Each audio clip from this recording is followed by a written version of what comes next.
윌슨의 이야기를 통해서 인간의 자기 중심적인 사고방식을 빗대어서 표현하고 있는 것입니다. 고향은 런던에서, 그것도 아름다운 왕궁에서, 엘리자베스 여왕도 있고 찬란한 왕궁의 아름다운 궁궐의 모습도 있고, 또 그곳에 보면 아름다운 역사적인 사적들도 있을 터인데 그것은 보지 않고 겨우 여왕의 의자 밑에 기어다니는 이 생쥐를 보고 왔다는 것입니다. 왜 그렇습니까? 고양이에게 가장 큰 관심거리는 생쥐였다는 겁니다. 마찬가지로 사람들도 자신의 가장 큰 관심거리에 마음을 두게 되면서 그것을 추구하며 살아가는 것이 인간인 것입니다. 사람의 관심은 하루아침에 바뀌지 않습니다. 어떤 일이나 환경에 처하게 되면 자기도 모르는 사이에 습관적인 관심이 가장 먼저 작동을 하지 않습니까? 그래서 그 사람의 일상의 말이나 하는 행동을 보게 되면은 그 사람이 도대체 뭘 관심을 갖고 있는지 관심의 방향을 가늠해 볼 수가 있는 거 아닙니까? 그러면 우리 자신을 향해서 한번 물어봅시다. 나는 어떤 눈을 가지고 세상을 보고 있습니까? 그리고 어떤 눈을 가지고 나 자신을 보고 있습니까? 나는 어떤 눈을 가지고 사랑하는 자녀들을 생각하고 그리고 아내나 남편을 바라보며 또 교회를 바라보고 있습니까? 여러분의 시각이 곧 여러분의 미래가 되는 것입니다. 그리스도는 어떤 사람입니까? 눈에 보이는 젊은이의 환경과 자신의 연약함을 뛰어넘어서 그것을 역사하시는 주님을 바라보는 사람이 그리스도이다 이런 얘기입니다. 눈에 보이는 것을 얽매이지 않고 믿음으로 눈에 보이는 모든 장애물들이 있습니다. 우리 앞에 장애물이 없을 리는 없는데 믿는 사람이라고 장애물이 없는 것이 아니고 그 많은 장애물이 있다 할지라도 우리가 그 장애물을 뚫고 앞으로 나아가는 사람, 믿음으로 나아가는 사람, 그 사람이 그리스도인 것입니다. 그럼 여러분에게 다시 한번 물어봅니다. 지금 여러분의 관심은 도대체 무엇입니까? 관심 그러니까 뭐 추상적이고 거창한 것처럼 여러분이 느끼신다면 좀 현실적으로 질문해 보겠습니다.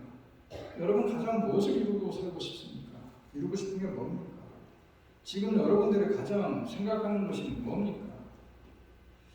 그렇다면은 또 하나 질문을 하는데 이어서 질문하는 것이 그럼 여러분들이 꿈꾸는 이루고 싶은 것들을 반드시 이루어진다고 생각을 하십니까? 우리는 잘 알지 않습니까? 누구나 희망을 품고 꿈을 위해 달려가지만 모두가 희망을 하는 그것, 소망하는 그것을 다 이루는 것은 아니라는 것입니다. 그럼 우리가 꿈꾸는 그것이 참된 희망이라고 말할 수 있겠느냐? 한번 좀 생각해 볼 동거 아니겠어요? 오늘 3절은 이렇게 말합니다. 그의 많으신 긍휼대로 예수 그리스도를 죽은 자 가운데서 부활하게 하심으로 말미암아 우리를 거듭나게 하사 산 소망 있게 하셨다. 여기서 주목해야 될 단어는 산 소망이라는 단어입니다. 산 소망이라고 하면은 살아있는 소망을 얘기하는 겁니다.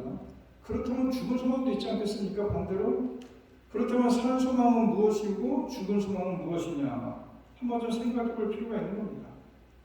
오늘 쓰여진 역사적인 배경이 뭐냐? 베드로 사도가 오늘 본문을 쓴 것이 AD 60년경이라고 보는데 AD 60년에는 누가 로마를 다스렸느냐?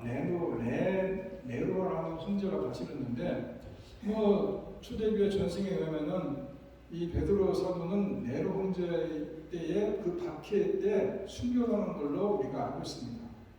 그렇다면 지금 이 베드로전서가 쓰여질 때가 그럼 언제가 되냐? 바로 이 네로 황제의 이 박해가 시작이 됐다거나 그런 조짐이 보일 때에 이 쓰여진 것입니다.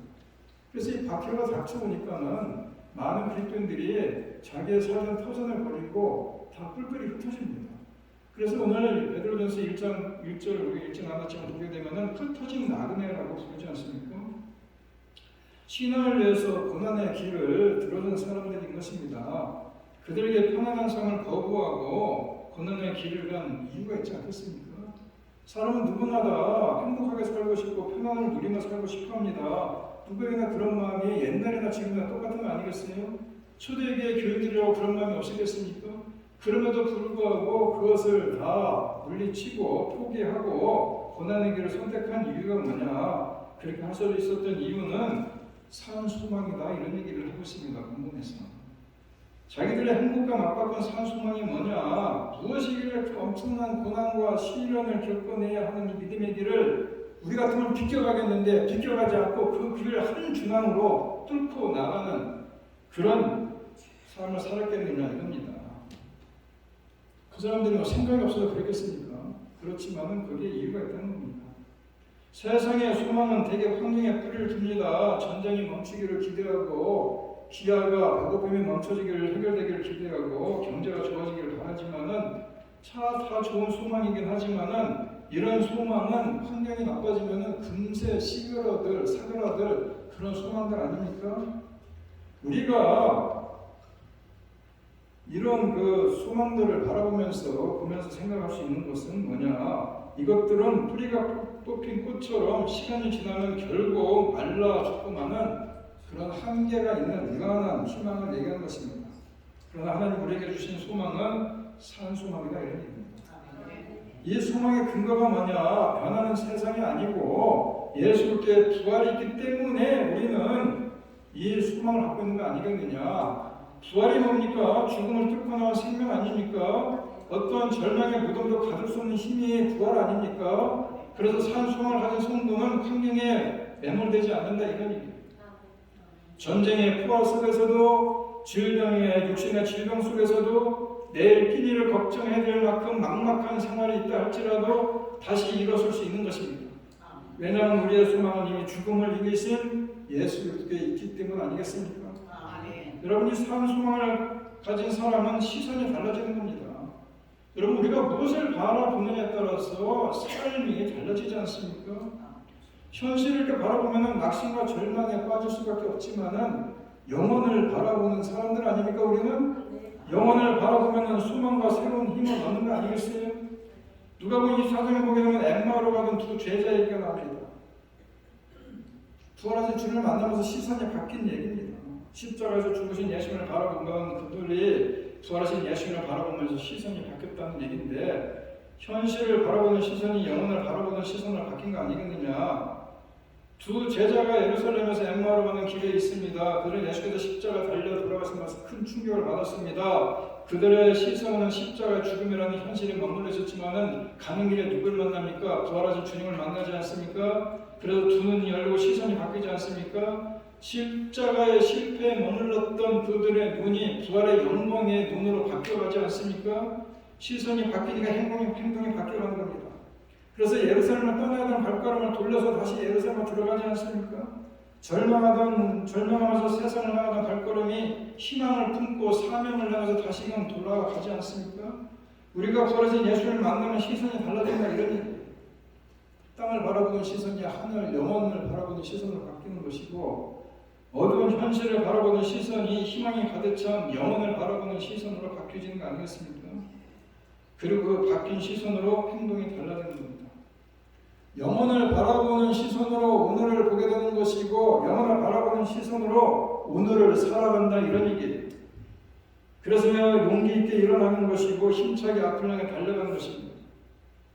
그런데 여러분 이 부활하신 주님을 여러분은 만나셨습니까? 그 주님이 우리를 만나주시고 우리 함께 하신다면 우리는 흔들릴 수 없는 소망의 사람이 된다 이런 얘기를 하고 있는 겁니다. 또한 우리가 이런 소망을 가지고 살아가기를 결심한다면 부활하신 주님께서 우리 함께 하실 것을 약속하지 않습니까? 내가 세상 끝날까지 너희가 항상 함께 있으리라. 이 부활하신 주님의 함께함 이것만이 우리의 가장 진지한 희망의 이유 아니겠어요? 계속해서 4절에서 이렇게 말씀합니다. 썩지 않고 더럽지 않고 쇠하지 아니하는 유업을 입게 하시나니 곧 너희를 위하여 하늘에 간직하신 것이라. 우리 신앙에게 주실 유업에 대한 말씀을 하고 있는데 이 유업이 어떤 유업이냐? 썩지 않고 더러워지지 않고 쇠하지 않는 유업. 그래서 세상에서 우리가 소망하고 우리가 바라고 원하는 이런 유업하고는 조금 다른 얘기 아닙니까? 세상에 바라는 거하고 전혀 다른 얘기 아닙니까? 썩지 않은 유업이라는 것은 시간에 따라서 부패하거나 변질되지 않는 영원한 것을 말하는 것인데 우리는 더 많은 재물을 쌓기 위해서 노력하고 더 큰 권력을 얻기 위해서 애를 쓰며 더 높은 자리를 올라가려고 안간힘을 쓰는 것이 우리들의 모습 아니겠습니까? 그리고 그렇게 된 사람을 가지고 우리는 성공한 사람이라고 부르지 않습니까? 그런데 그런 것들은 결국 어느 순간에 다 썩고 만다 이런 얘기입니다.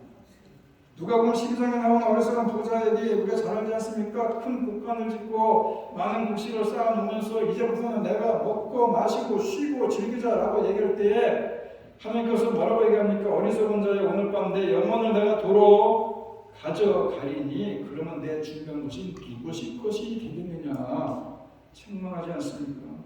우리가 부지런히 쌓은 부도 열심히 쟁취한 권력도 어느 순간에 내 마음대로 할 수 없는 때가 온다는 것입니다.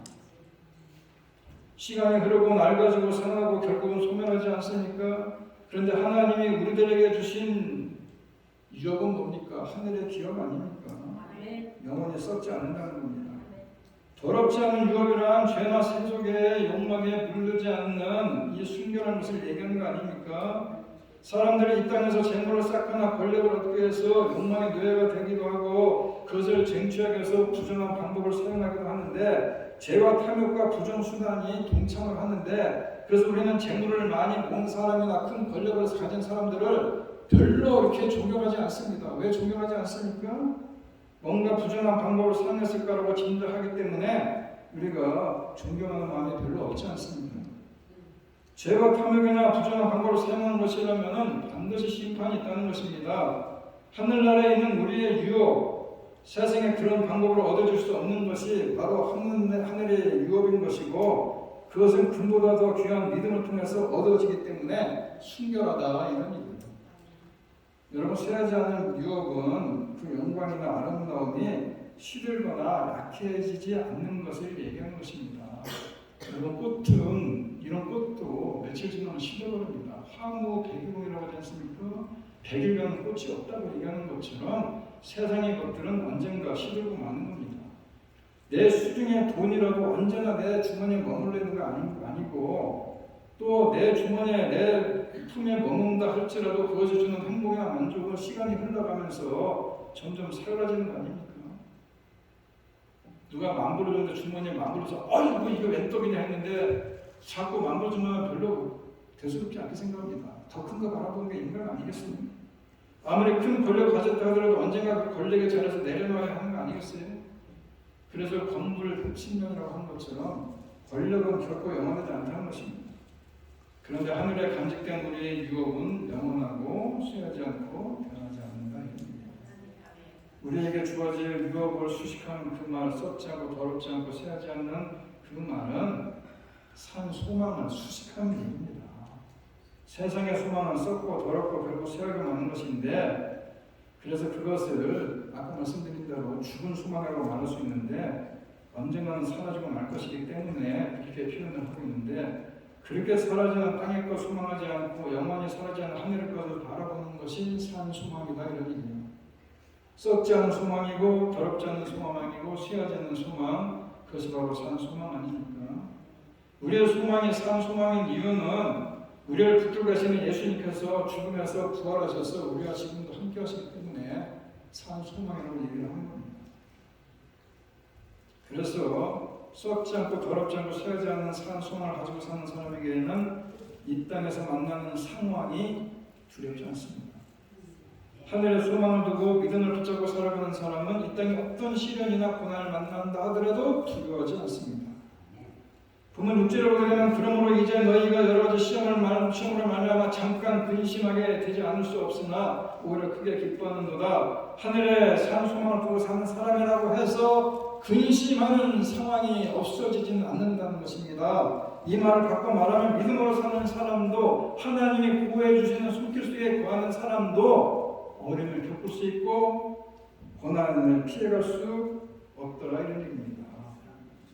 믿음의 사람에게 어려움이 있고 시련을 당하기도 하고 억울한 일을 당하기도 한다 이런 얘기인데 그런데 이 말씀에서 우리가 주목해야 될 중요한 단어가 하나 있다면 잠깐이라는 얘기죠. 우리가 당하는 시련, 우리가 겪게 될 어려움 영원하지 않고 잠깐이라는 겁니다. 우리가 가진 소망은 썩지 않고 더럽지 않고 쇠하지 않는 것인데 비해서 세상에서 당하는 시련이나 어려움은 잠깐이다 이겁니다. 물론 고난의 현장 속에 있는 사람에게는 지금 자신이 겪는 고난은 너무나도 힘들고 영원할 것처럼 느껴질지 모르겠지만 반드시 끝이 있는 것입니다. 권력이 무한하지 않든 우리가 이 세상에 당하는 시련도 영원하지 않은 것이고 돈이 그 힘을 잃을 때가 반드시 오듯이 우리가 세상에서 겪는 어려움도 힘을 잃을 때가 반드시 온다 이런 얘기예요. 우리가 어렵고 힘든 일을 만날 때에 잠시 근심할 수는 있습니다. 그런데 그 근심이 오래가지는 않는다는 겁니다. 성경은 믿음으로 살 때 우리에게 고난도 없고 시련도 없고 어려움도 없고 억울한 일도 없다고 약속하지 않습니다. 아니 오히려 믿음으로 사는 것이 좋은 문으로 들어가는 것이고 협착한 길로 걷는 것이라고 얘기하지 않습니까? 그래서 주님은 우리가 가는 길, 주님의 뒤를 따라가는 길, 그것을 십자가 길이라고 얘기하지 않습니까? 어쩌면 믿음 없이 사는 사람에게 어떻게 믿음을 따라 살려가는 사람보다 더 큰 시련이 있을 수밖에 없는 것이 믿음 없이 살아가는 사람보다 믿음 있는 사람들의 삶이 그럴 수 있다 이겁니다. 왜 그런 줄 아십니까? 믿음 없는 사람들은 적당히 세상과 타협하고 세상 방식을 따라 사는 사람들에게는 뭐 그럴지라 너무 알지 모르겠지만은 세상의 가치를 따르지 않고 세상의 방식을 거부하고 믿음의 길을 가려고 하다 보면은 거부하는 것들이 너무 많습니다. 세상에 부딪히는 것들이 너무 많고. 그러면서 우리가 믿음의 길을 포기하지 않는 이유는 믿음을 따르는 자들만이 기쁨이 있다 이런 얘기입니다. 6절에 계속해서 보면 우리가 잠깐 근심하게 되는 상황에 내몰리지만은 크게 기뻐한다라고 말씀하지 않습니까? 우리가 근심하는 상황은 끝이 올 것이고 그 이후에는 우리가 지금 겪고 있는 고난과 시련보다 훨씬 더 좋은 기쁨의 순간들이 올 것이다 이런 얘기 아니겠어요? 고난이 깊어질수록 우리의 영혼이 시련으로 인해 더욱 어두운 밤을 맞이하게 될 때에 우리는 이제고 썩지 않고 더럽지 않고 식추이지 않는 쇠하지 않는 기업을 얻을 때가 온다 이런 얘기입니다. 우리가 겪는 고난은 우리를 힘들게 하는 것이 목적이 있지 않고 하늘의 복을 주시기 위한 기회다 이렇게 보면 되는 것입니다. 그래서 말이 우리가 쉽지 축복은 고난이라는 포장지에 쌓여온다라고 말은 하지만은 여러분 사실 그것이 우리들 앞에 닥쳤을 때는 쉽지 않은 일입니다. 그렇지만 그럼에도 불구하고 우리가 믿음의 길을 포기하지 않는 이유는 바로 우리들에게는 영원히 있다는 것을 우리가 알기 때문인 것이고 우리가 가야 될 길이 바로 그게 진짜 죽은 소망이 아니라 참으로 썩어지고 더럽혀지고 쇠해지지 않는 영원한 소망이라는 것을 알기 때문에 우리가 그 믿음의 길을 가는 거 아니겠어요? 영원한 하늘나라의 소망을 두고 살아가는 사람이 이 땅에서 겪는 고난을 두려워하지 않는 이유가 바로 그건 아니겠느냐 이 얘기입니다. 그래서 7절의 말씀처럼 우리가 가진 믿음은 불로 연단하여도 없어질 금보다 더 귀하다. 믿음이 정금보다 더 귀한 것이 되기 위해서는 고난이라는 풀무불의 담금질을 해야 된다. 풀무불의 담금질 없을수록 불순물이 제거되고 순수한 금이 남는 것처럼 우리에게 고난과 시련이 찾아온 이유도 우리의 믿음을 담금질해서 장차 그리스도가 나타나실 때에 칭찬과 영광과 존귀를 받기 위함이다라고 본문에서 말씀해 주지 않습니까? 그것을 바라보는 믿음은 현재의 고난 속에서도 희망을 잃지 않고 기쁨의 맛을 즐길 수 있다는 것입니다. 여러분 희망 고문이라는 얘기 들어보셨습니까? 많이 들어보지 않습니까? 안 될 것을 알면서도 될 것 같은 희망을 주어서 다른 사람을 더 고통스럽게 만드는 것을 희망 고문이라고 합니다. 세상에 많은 것들이 우리에게 희망 고문을 안겨줄 뿐입니다. 돈을 많이 벌어서 내가 하고 싶은 건 마음껏 하며 살면 행복해질 것이라는 것도 희망 고문의 하나 아니겠어요? 정말 돈을 많이 벌면 그래서 내가 하고 싶은 것 아무런 방해받지 않고 마음껏 하면 우리가 행복할 것이냐? 남들이 그렇게도 바라는 성공의 자리에 서면은 남들이 누리지 못한 기쁨을 다 가질 수 있는 것이냐? 세상은 우리들에게 그렇다고 얘기합니다. 세상뿐만 아니라 여러분도 지금 속으로 그럴 거예요. 그렇지. 당연한 얘기 아니냐 이렇게 생각할지 모르겠지만 사람들은 우리들에게 그럴 것이라고 거짓 약속을 하지만은 정말 그러겠느냐 이겁니다.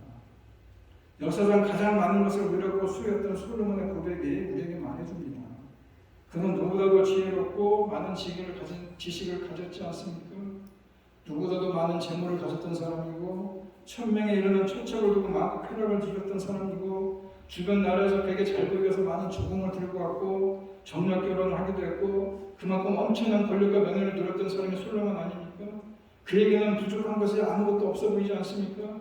그런데 그가 다 누린 다음에 뭐라고 고백합니까? 헛되고 헛되며 헛되고 헛되니 모든 것이 헛되도다.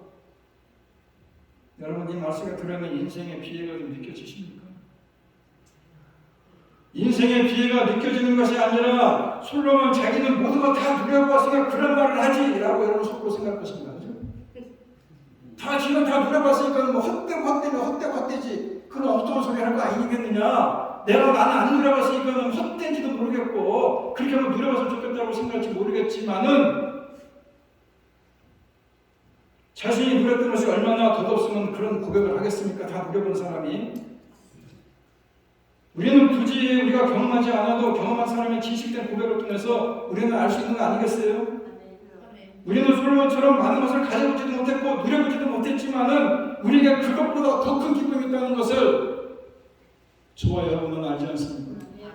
그게 뭡니까? 구원의 기쁨인 것입니다. 우리가 구원받았다는 것, 하늘에 우리의 소망을 두고 산다는 것, 이것이 기쁨이다 이런 얘기입니다.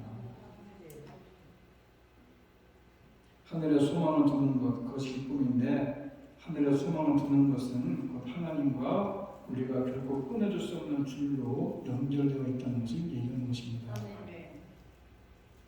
구약 성경에서 소망을 말하는 단어가 티그바라는 단어인데 티그바라는 말은 줄이나 끈을 의미하는 것입니다.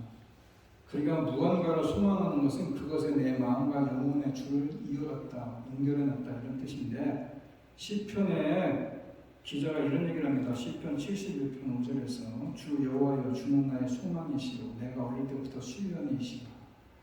여호와여 주는 나의 소망이시오. 여기서 말하는 소망이라는 말이 주를 뜻하는 티그바라는 단어를 썼습니다. 그래서 시편에 나오는 이 시인은 하나님과 밧줄을 굳게 연결되어 있다고 고백하는 겁니다. 하나님과 나와 연결되어 있다. 주 여호와여 주는 나의 소망입니다. 주 여호와여 주님과 내가 완전히 줄로 연결되어 있습니다. 누가 끊을 수가 없습니다. 이런 고백을 하는 거 아니겠느냐 이런 얘기예요. 그래서 흔들리는 세상 속에서 유혹하고 시름하는 세상 속에서 하나님은 견고한 밧줄을 놓지 않겠다 이런 얘기 아니겠어요?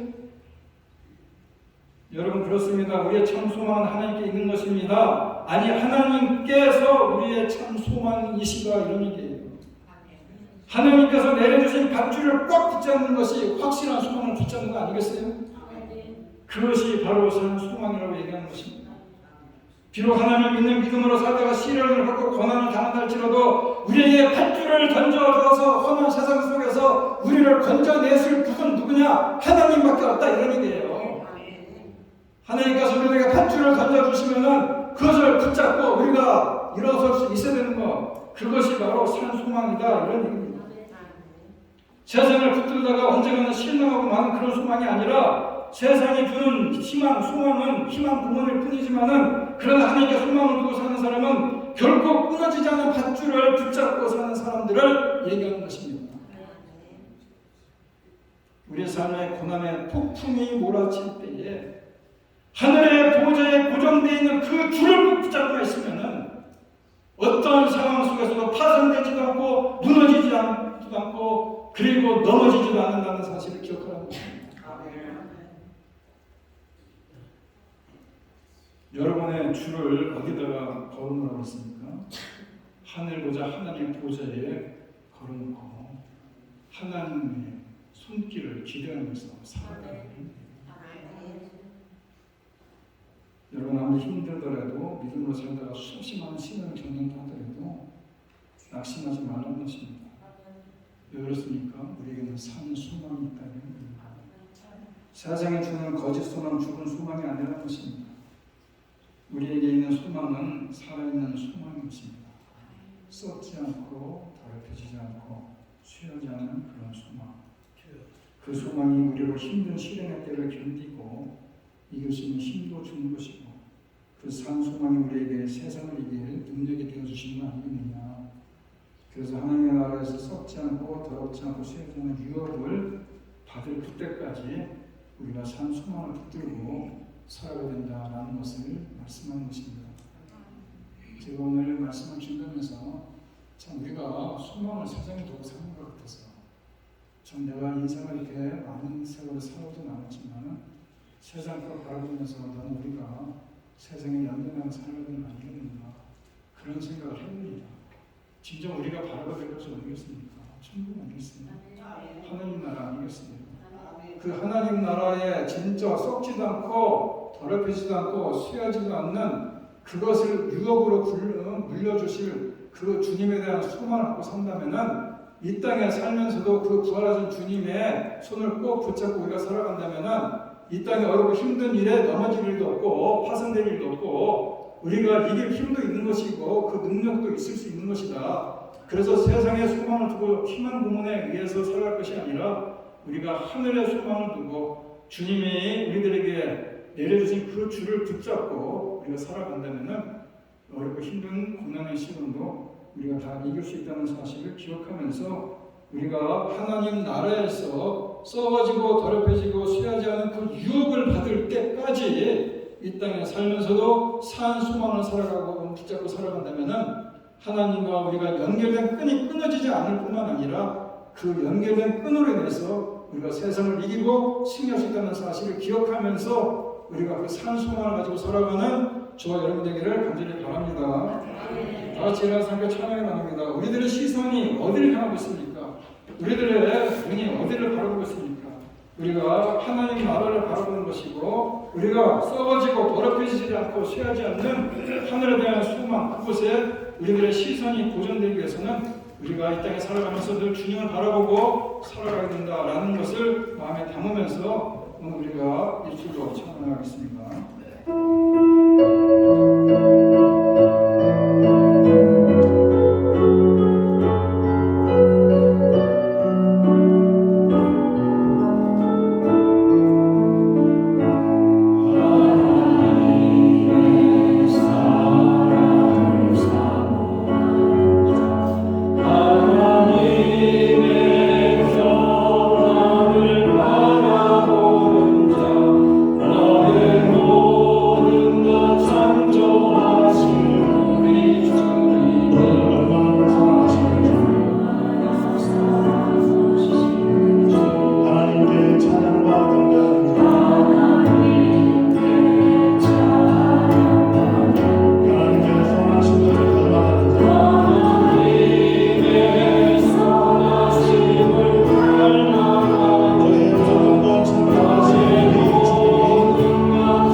우리는 하나님의 견고한 밧줄을 놓지 않기로 원합니다. 주님에 대해서 소망을 갖기로 원합니다. 정말 부활하신 주님과 꼭 붙잡고 살아기로 원합니다. 천국에 대한 소망, 참으로 썩어지지도 않고 더럽혀지지 않고 쇠하지도 않은 그 모든 것을 위협으로 받을 때까지 우리가 산 소망으로 주님을 바라보며 살아갈 수 있는 믿음의 권속들이 다 되게 하여 주시옵소서.